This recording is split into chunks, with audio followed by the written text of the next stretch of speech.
এটা হচ্ছে আমার জীবনের প্রথম মোটো ব্লগিং।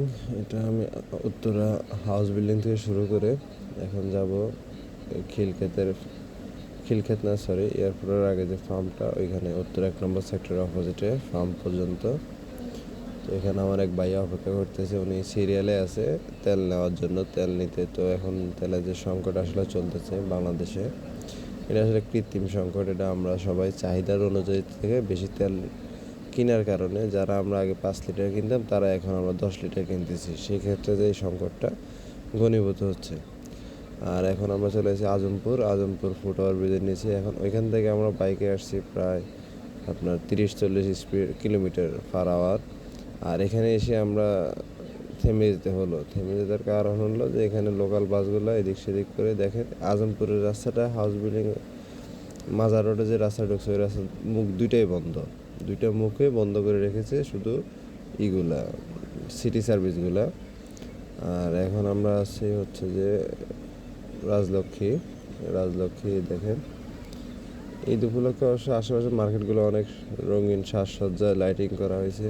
এই যে 2 লেনের রাস্তা, এটা 2 লেনের রাস্তা। ওই লেনটাতে আরেকটা বাস দাঁড়ায় আছে, ও দাঁড়াইছিল ওটার পিছনে, কিন্তু ও এখন বের হয়ে যাবে। ওটা বের হচ্ছে না, এটা বের হবে, এই জন্য এই যায় 2টা লেন।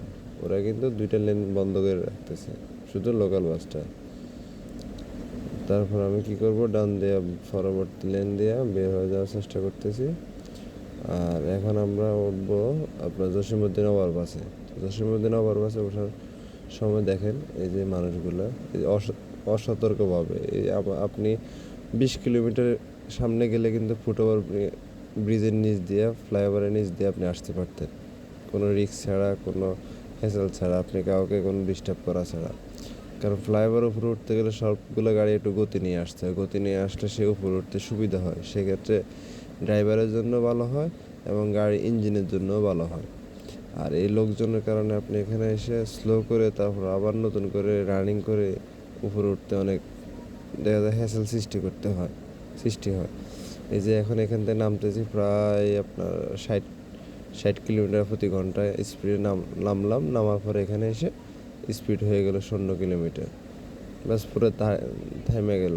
কারণ হচ্ছে যে সিটি বাসগুলো এখানে, ওরা তো 2 লেনে আসলো, এখানে টোটাল 4টা লেন, 2 লেনে আসলো আর ফ্লাইওভার থেকে 2 লেন নামলো। ওই 2 লেনের গাড়ি এসে ফ্লাইওভারের সামনে যে 2 লেন তারা দখল করে নিল। দখল করার কারণে এখানে একটা ধীরগতি সৃষ্টি হয়। আর এই যখন গাড়ির চাপ থাকে এই গাড়িগুলো আরও বেশি জমে যায় এবং ফ্লাইওভার উপর পর্যন্ত জ্যাম লেগে যায়। আর এই যে দেখতেছেন এগুলো হচ্ছে যে হাতের বামে যেগুলো দেখতেছেন, এগুলো হচ্ছে যে আপনার তেলের সিরিয়াল, পাম্পের সিরিয়াল, তেল যে আপনার নাড়ছে, তেল নেবে গাড়িতে, ওই সিরিয়ালটাই। তো এটা আসলে কোনো ভালো কিছু না আমাদের জন্য, সুখবর না। আপনি পাম্পে তেল লতে গেলে মিনিমাম আপনাকে 3-4 ঘন্টা আপনাকে এখানে দাঁড়ায় থাকতে হবে, দাঁড়ায় থেকে আপনাকে তেল নিতে হবে।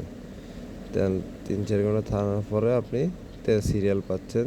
তাও 5 লিটার তেল বর্তমান আজকের 5 লিটার করে দিচ্ছে। এই যে রেশিও সিস্টেম করছে সরকারে।